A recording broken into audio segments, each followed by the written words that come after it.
Как мы здесь выживаем?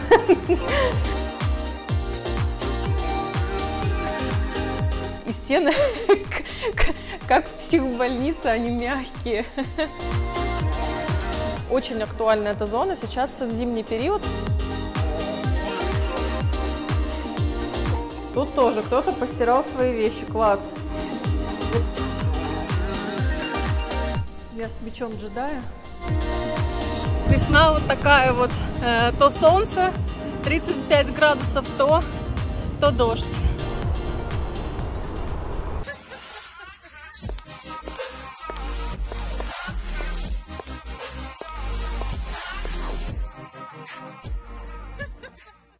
Всем привет! На канале Аргентина на каблуках я много рассказываю о вопросах, в которых разбираюсь. Недвижимость, в том числе покупка квартир и земли, о теме получения ВНЖ и причинах отказов. Кстати, если вы не видели интервью с аргентинским специалистом по миграционным вопросам, то оно появится с всплывающей ссылкой. А также я освещаю на своем канале вопросы и темы, которые по вашим просьбам в комментариях интересны вам. Например, вы просили показать немного о жизни в Буэнос-Айресе, как мы живем, как устроен быт, какие город дает возможности для занятия спортом и обучения. Я покажу немного из повседневного. Материалы записывались в разное время, и когда я говорю о зиме, то это с июня по август. Когда о весне, то с сентября по ноябрь. Когда о лете, то это декабрь, январь или февраль. А осень в Буэнос-Айресе с марта по май. Приятного просмотра! Мы в Пуэрто-Мадеро. Посмотрим, как выглядят здания и комплексы, находящиеся здесь. Вот так красиво выглядит входная группа. Просторный широкий холл, ступеньки с подсветкой. Охрана 24 часа. Мы ее сейчас снимать не будем. Вход в здание осуществляется по отпечатку пальца. Готово.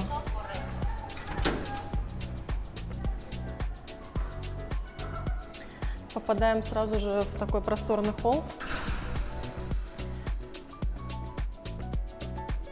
Здесь можно ожидать, соответственно, гостей, встречать гостей. Панорамные окна мне очень нравятся в этом холле. Конечно, шикарно. Можно наблюдать погоду. Если неправильно одет не по погоде, и вдруг за окном дождь, как сегодня, есть возможность вернуться и взять с собой зонтик. Ну что, пойдемте посмотрим какие-то другие помещения и сервисы у этого комплекса, у этого здания. На первом этаже, рядом с лифтами, расположена прачечная. Так, здесь сейчас люди снимать не будем. Ну что, немножко из бытовой жизни в Аргентине. Значит, как мы здесь стираем? Как мы здесь выживаем?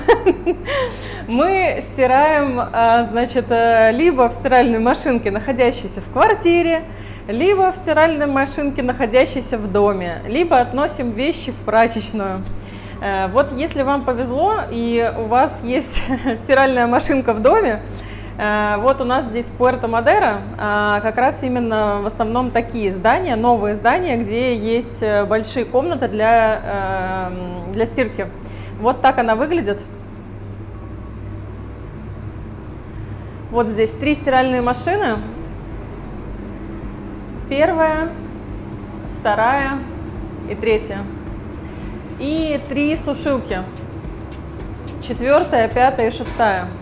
Соответственно, для того, чтобы постирать вещи, нужно для начала спуститься в эту зону и посмотреть, вообще машинки свободны или заняты. Как правило, какая-нибудь машина свободна. То есть не бывает, ну, крайне редко бывает так, что приходишь и прям все 3 стирают, потому что, по сути, здесь 3 стиралки получается. И вот смотрим. Здесь на табло видно, сколько времени осталось до конца стирки. Сейчас 23 минуты до конца стирки 3-й машины. Смотрим по второй. Она закончила свою стирку. И первое тоже по нулям. Соответственно, открываем. Так, тут кто-то постирал свои вещи.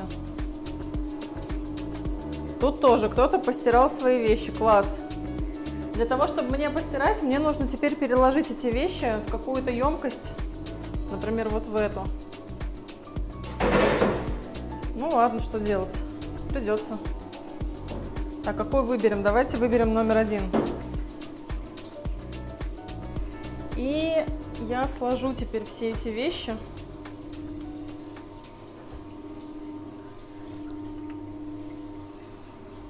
В боксы. Все, машинку мы освободили. Вызволили ее. Будем стирать одеяло. Загружаем свое одеяло. Загрузили одеяло. Насыпаем порошка. Да побольше.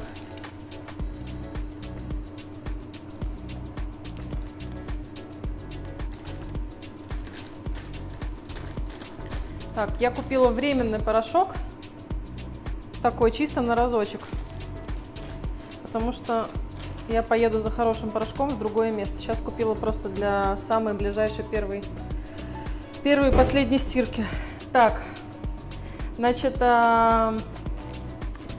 готово. Теперь нужно включить машинку. Как мы ее можем включить? Мы смотрим, сколько у нас стоит стирка. 300 песо на 37 минут.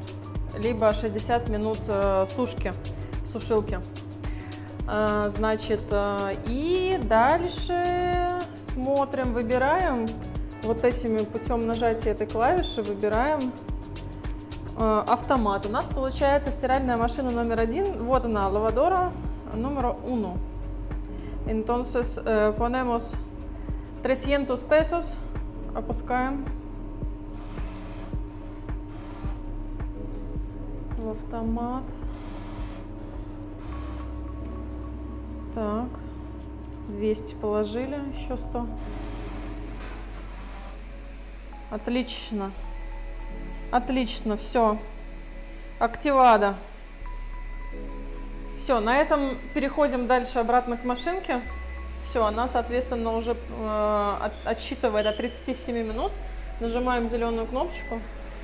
Все, началась стирка. Теперь я устанавливаю таймер на 37 минут и вернусь сюда снова через 37 минут, чтобы забрать свое одеяло. И далее точно таким же образом я его положу в сушилку, и спустя час я вернусь за абсолютно сухим и чистым одеялом. Далее переходим в лифт. Поднимаемся на 4-й этаж, посмотрим, что у нас расположено на верхних этажах этого здания. Есть ли там какие-нибудь интересные штуки, которые можно посмотреть. В общем, целое приключение нас ждет сегодня. Покатаемся с ветерком на лифтах в Аргентине. Вот так выглядят этажи. Ну, приятненько. То есть здесь автоматически включается везде свет. Вот мы двинулись, и включился свет. И везде по всему зданию расположены датчики на движение. Вот проходим в коридор. Вот, включился свет. Дальше идем. Новый датчик сработал. Вот, очень приятненько. И здесь стоят на каждом этаже аэрозоли. Например, вот этот. И здесь, ну, действительно приятно находиться, потому что еще и такая ароматерапия. Ощущение, что ты в 5-звездочном отеле находишься, а не в жилом доме. Идем дальше. Так, тут у нас на верхних этажах туалеты, женский, и в другом месте есть рядышком мужской. Написано «Пелета». Здесь наверху располагается бассейн открытый. Он функционирует только в летний период, и расположен он на крыше. Вот мы с вами выходим на крышу. Здесь шикарный вид. Шикарный вид на Пуэрто-Мадеро. Ветерочек сегодня. Вот, сейчас у нас зима в Аргентине, поэтому Бассейн не работает, но он наполняется, естественно, в летний период голубой прозрачной водой. Его чистят, за ним ухаживают. В бассейне есть гидромассаж. И вот на весь Пуэрто-Мадейро открывается вид. В этом, конечно, преимущество домов, расположенных, вот, во-первых, прямо рядом с речкой. Получается, что однозначно есть квартиры с выходом из окон с видом на речку. Вот, такие квартиры, естественно, самые дорогие. Ну и также очень дорогие квартиры, находящиеся вот там наверху, на высотных этажах, тоже с видом на весь город. Им открывается прямо просторная перспектива. Вечером здесь очень красиво, здесь включается подсветка, и вечерний город окрашивается в светлые тона желтого цвета. Очень красиво здесь в праздники, Новый год, какие-то праздники городские, потому что рядом с мостом, вот тем мост женщины, рядом с тем мостом в основном делают салюты, фейерверки, и очень красиво наблюдать отсюда, очень удобно. Можно выйти с тем же самым бокалом шампанского, бокалом вина или с горячим шоколадом, с безалкогольными напитками и понаблюдать за тем, как аргентинцы празднуют свои праздники.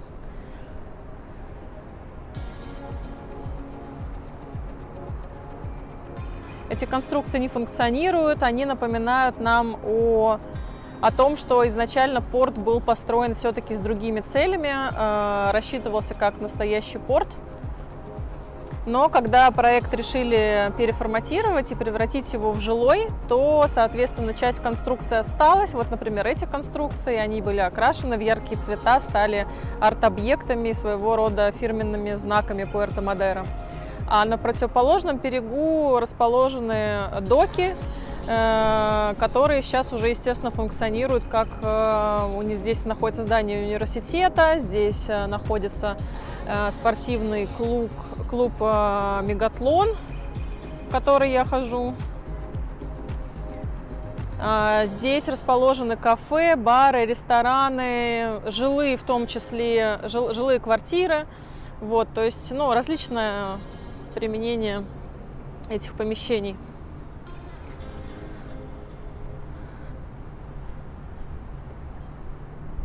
В этом районе, конечно, значительно тише, потому что здесь не ходит общественный транспорт, здесь нет автобусов. Очень интересно понаблюдать с крыши за тем, как живут люди.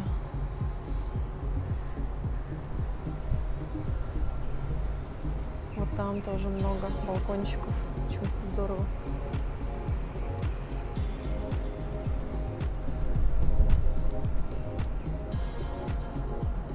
Вот, мы сейчас с вами посреди буднего дня, и относительно тихо здесь, конечно.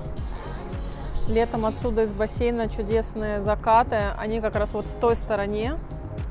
И здесь просто после жаркого дня приходить, освежаться в этом бассейне. Но он, по сути, как бы, конечно, не бассейн, это такая просто зона охладиться. Несмотря на то, что, в принципе, размер крыши позволяет, все равно, видите, нет глубины, то есть здесь невозможно поплавать, здесь только можно просто охладиться, вот здесь поплескаться, как бы ножки помочить. Так что это такое больше, конечно, фановое развлечение и для антуража.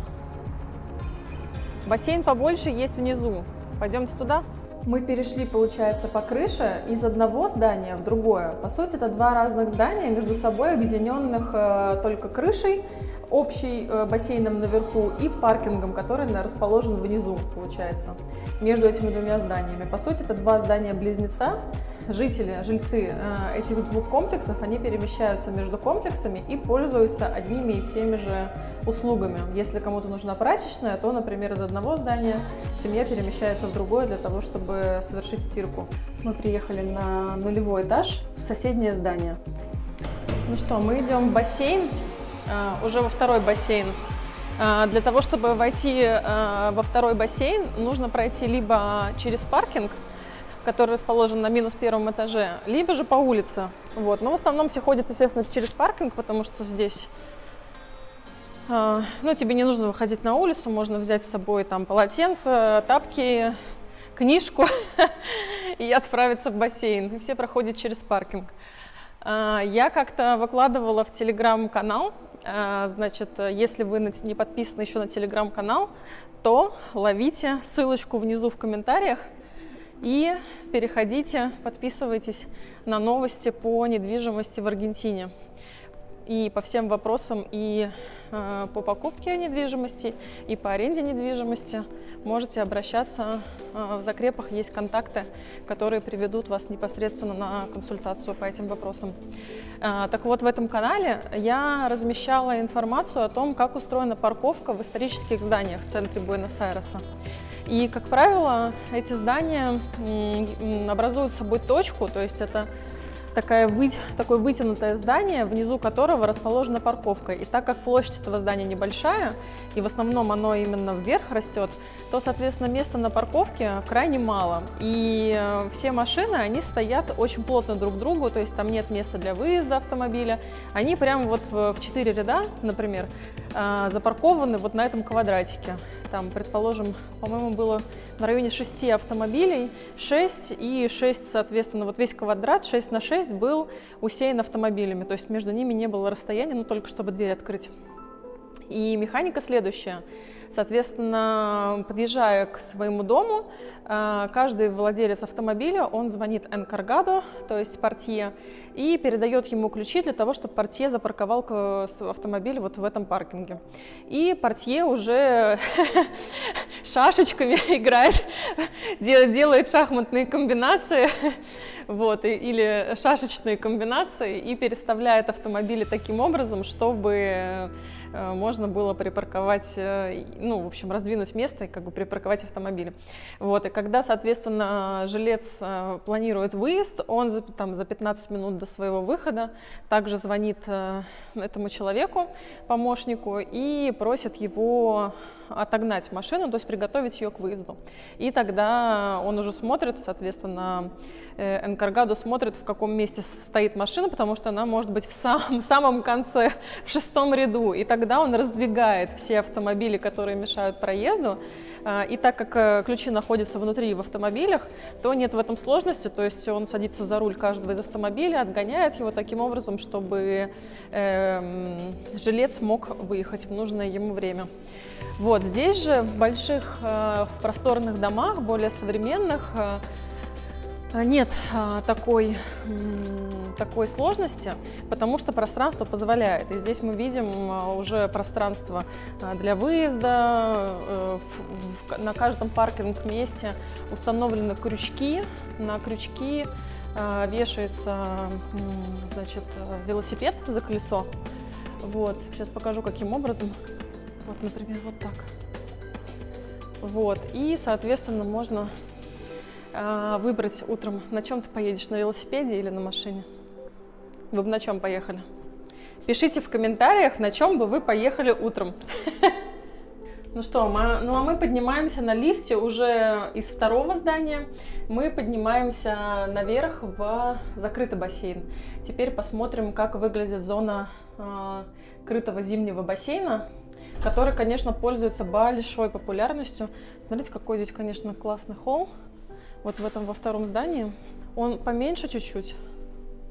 Ну, как чуть-чуть, 2 раза, наверное, он меньше. Но здесь такая же дорогая отделка. Мне вот очень нравится. Тут, конечно, рисунок. Кто знает, что у меня был опыт рисования, тот знает, что я обожаю такие мотивы натуральные. И стены, как в психбольнице, они мягкие, они как диван, то есть они все мягкие, с поролоном, с кожей. Вот, интересное решение, конечно.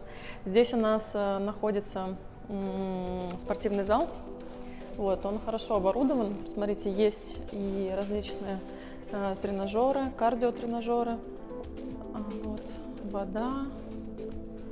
Ножоры, гантели, все приспособления, которые нужны, мячи. Телевизор можно включить, кондиционер работает. И тоже с видом на Пуэрто-Мадеро. То есть вот такие панорамные окна. Можно заниматься и наблюдать за тем, как гуляют жители Пуэрто-Мадеро вдоль реки. Вот. Ну а тут уже бассейн. Вот он. Он побольше, он более глубокий, в нем уже можно чуть-чуть размахнуться, но буквально до следующего поребрика, до следующего бордюра. Размахивайтесь, но не сильно.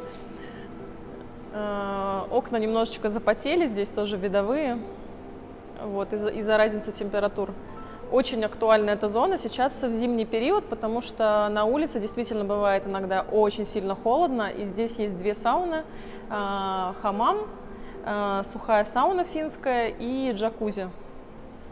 Давайте я пройду, покажу, если они работают. Ага, они не работают. Вот открыта сауна сухая. Ну, ничего не видно. Джакузи. Для того, чтобы они начали работать, нужно за полчаса позвонить на охрану и попросить включить. Они спрашивают, что конкретно нужно включить, соответственно, нужно заказать то, что хочется использовать. И примерно через полчаса уже все сауны будут раскочегарены, и можно будет пользоваться джакузи тоже. Здесь есть лежаки. Можно прийти с книжкой, вот. Классно провести время здесь. Это, конечно, большой плюс вот таких новых домов с возможностями различными, когда никуда не нужно выезжать, можно просто как бы ничего не нужно планировать, если сидишь дома, нечем заняться, не знаю, у кого-нибудь бывают такие моменты, вот, то можно просто спуститься вниз, поплавать в бассейне, посидеть в сауне и потом обратно пойти домой. Вот, так что такие истории. Вот такой дом мы сегодня посмотрели, дом, находящийся в Пуэрто-Мадеро, на первой линии с видом на реку. Надеюсь, вам понравилось.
Аргентинцы очень спортивны. В Буэнос-Айресе, в любых парках, да и просто на улицах довольно много тех, кто бегает. В городе расположена большая парковая зона, и вдоль нее проложена пешеходная велосипедно-роликовая дорога. По ней вечно кто-то катается, ездит, бегает. Общая площадь зеленых насаждений в Буэнос-Айресе 1800 гектаров. Из соотношения между площадью поверхности и численностью населения следует, что на одного жителя приходится почти 6 квадратных метров зеленых насаждений. В городе можно найти возможности для занятия почти любым видом спорта. Для занятия футболом застроено гигантское количество стадионов и полей.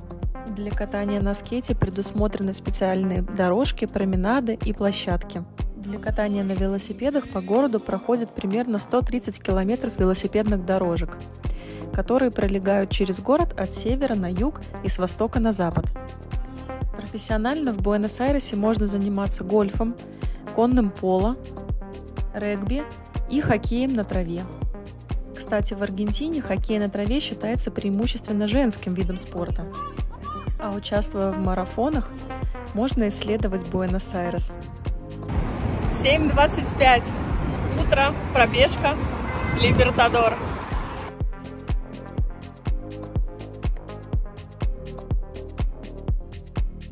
Вот мой тренер проводит тренировку. А сегодня дождик. Дождик, весна вот такая вот. То солнце, 35 градусов, то дождь.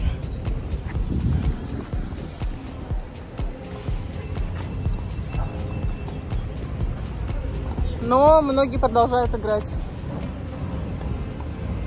Теннисистам дождь не помеха. А вот тут у нас делают ремонт пляжной зоны. Подготовка к летнему сезону. Лас Канитас, теннисный клуб.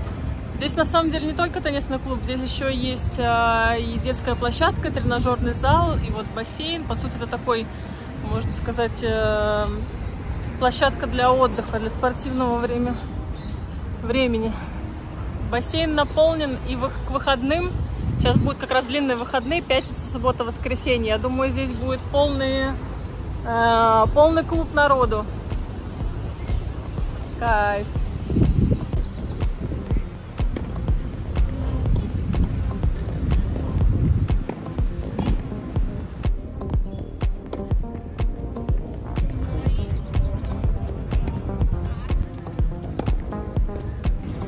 Ну все, тренировка закончилась.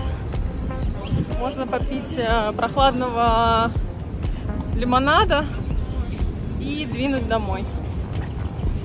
Корты здесь Лас Канитас хорошие.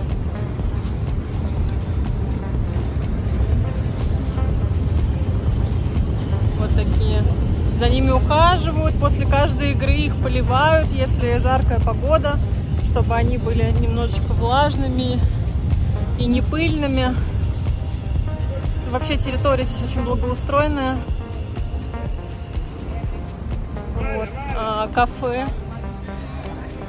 В кафе можно заказать и еду, и напитки, и отдохнуть после игры, провести встречу.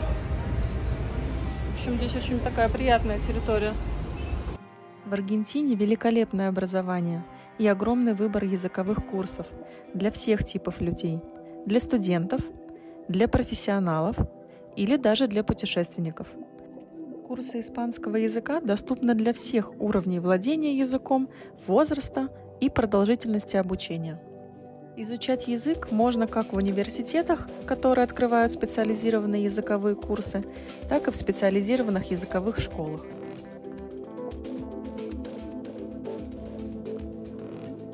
Вторник. 8:27 утра. В 9 у нас начинаются занятия в университете. Это университет Уба Идиомас, университет Буэнос-Айреса. И здесь проходят разные курсы. Это именно здание отделения по изучению иностранных языков. И здесь преподают помимо испанского языка еще английский, французский, немецкий и, по-моему, еще какие-то языки. По-моему, португальский тоже. В общем, очень здесь обширная программа и классные возможности. И вот я поднимаюсь по этим широким лестницам в аудиторию на 4-й этаж. Я с мячом джедая. Сегодня у меня теннис по плану. И для того, чтобы расписание было более эффективным, я сразу приготовилась уже к своим дневным занятиям спортивным. Так, ну а вот и расписание, да, здесь помимо испанского английский, французский, немецкий, итальянский, португальский. В общем, очень обширная программа и суперские возможности для саморазвития. Меня, конечно, с первого раза впечатлили и покорили эти аудитории университета. Просто какие-то невероятные французские окна. Смотрите.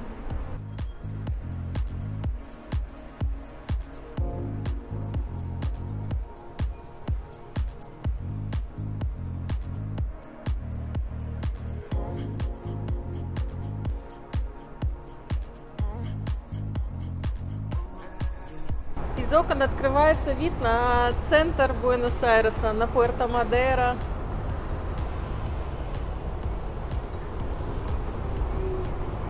Тут немного шумновато, но зато вид просто бомбический. Хочу сказать, что с преподавателями на курсе очень повезло. Они очень внимательные, суперпрофессиональные и могут донести информацию очень понятным языком, обращают внимание на то, где мы улавливаем, где требуются какие-то дополнительные вещи, на них сделать акцент, приводят классные примеры из жизни, из последних событий, историй, новостей. То есть круто линкуют как бы текущую реальность и тот предмет или ту тему, которую мы разбираем, не знаю, в грамматике, предположим. И вообще в целом очень на занятии весело и интересно, потому что в том числе чередуются какие-то простые механизмы объяснения темы в виде примеров и демонстрация, например, структуры формирования предложения на доске вместе с какими-то активностями. То есть мы играем в игры, мы бьемся на группы и проходим какие-то задания. Мы также можем что-то продемонстрировать, то есть выходим из-за парт и в игровой форме какие-то вещи демонстрируем. И, собственно, необходимо, например, задание звучит так, что необходимо объяснить с помощью определенной грамматической конструкции, которую мы проходим, объяснить, что как бы было продемонстрировано в формате такого выступления одного из учащихся группы. Однажды мы на занятии разбирали классную тему про приметы. И так как у нас в классе есть представители стран Турции, Кореи, России, Бразилии, то мы, соответственно, разбирали в том числе отличия этих стран с точки зрения их примет. Ну и, конечно же, обсуждали приметы, которые присутствуют здесь, в Буэнос-Айресе, и в аргентинской культуре. Были ряд примет, которые пересекались в наших странах. Например, почти во всех странах есть такая примета, что нельзя открывать зонтик внутри дома. Вот. Ну или там еще какие-то такие самые простые, очевидные приметы. Но были и... Мы начали вспоминать, накидывать какие-то приметы из нашего детства или там давно устаревшие какие-то приметы, очень прикольные. Например, то, что, все знают, что клевер там приносит счастье, но, например, только в России клевер едят. Вы помните, мы в детстве ели клевер, если там нашел, по-моему, четырехлистник, это типа считается счастливым как бы соцветием, и его нужно съесть, чтобы это счастье как бы оно попало внутрь и точно принесло там удачу. Вот. В общем, мы, очень долго смеялись, потому что потом мы вспомнили, что есть у нас, например, примета, если встретил женщину с пустыми ведрами, то тебе, в общем, тоже не повезет. И мы, конечно, преподавательница очень удивлялась, причем тут женщина, с какими ведрами, 21 век, какие ведра, в какой ситуации вообще нужно встретить женщину с пустыми ведрами на улице. То есть, насколько высока вероятность, что ты встретишь женщину с пустыми ведрами. И мы, в общем, рассуждали, что, конечно же, эти поговорки пошли там из далекого прошлого, и тогда люди жили не в городах, и вот они ходили на колонку, на колодец за водой. И поэтому вероятность встретить женщину с ведрами была гораздо выше.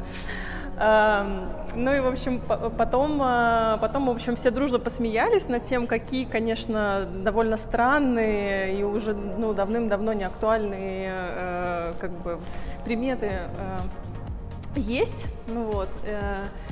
И на следующее занятие через неделю, а у нас 2 преподавателя, которые меняются. Соответственно, мы занимаемся 3 раза в неделю, и с каким-то преподавателем мы встречаемся раз в неделю, а с каким-то 2 раза в неделю. И, в общем, с преподавателем мы увиделись на следующей неделе, и она говорит: вы представляете, это такое странное совпадение. Я, говорит, возвращалась домой после нашего занятия, и что вы думаете? Сначала я ехала на автобусе, и сначала увидела из окна автобуса мужчину, идущего с пустыми ведрами, а потом, значит, у меня там что-то сломалось, там у нее домик с небольшой территорией, ну вот, и она говорит: я вызвала специальных, значит, этих специалистов по ремонту, вот, и это была женщина. Ну вот, и она, значит, попросила у меня ведро для того, чтобы там вот, ну, какую-то жидкость там, в общем, перелить в другое пространство. И я вспомнила эту примету о том, что ни в коем случае нельзя давать в руки женщины пустое ведро, вот, иначе у человека, который ее встретит, не будет удачи и счастья. Ну вот, и я сказала: нет, подожди, сейчас я наполню чуть-чуть это ведро, чтобы оно не было пустым, и только после этого смогу тебе его передать. Представляете? Ну, в общем, мы смеялись, конечно, очень сильно. Много интересных таких вещей повспоминали, то есть у нас был такой, как бы, очень, очень теплая атмосфера была на занятии, и, конечно, вспоминая вот всякие приметы, пословицы, поговорки, мы погружались в какие-то такие семейные, там, потом начинали раскручивать, почему она там звучит так, что это за ситуация, в которой, как бы, в принципе, она появилась, ну вот, и такое немножечко, как бы, конечно, настроение ностальгии, как бы, там, с родиной, с семьей, с какими-то там историями, когда там, не знаю, вот мы в детстве там ели там эти цветы, да, для того, чтобы они приносили удачу, искали там в сирени, например, соцветия тоже как бы нестандартных, с нестандартным количеством листочков, и, в общем, придавали этому большое значение. Ну, в общем, классно, очень тепло у нас на занятиях. Надеюсь, это видео дало хотя бы небольшое представление о том, какие город дает возможности для занятия спортом, для изучения испанского языка и о том, как плюс-минус устроен быт в столице Аргентины, Буэнос-Айресе. Оставляйте свои комментарии и задавайте вопросы под этим видео. До новых встреч!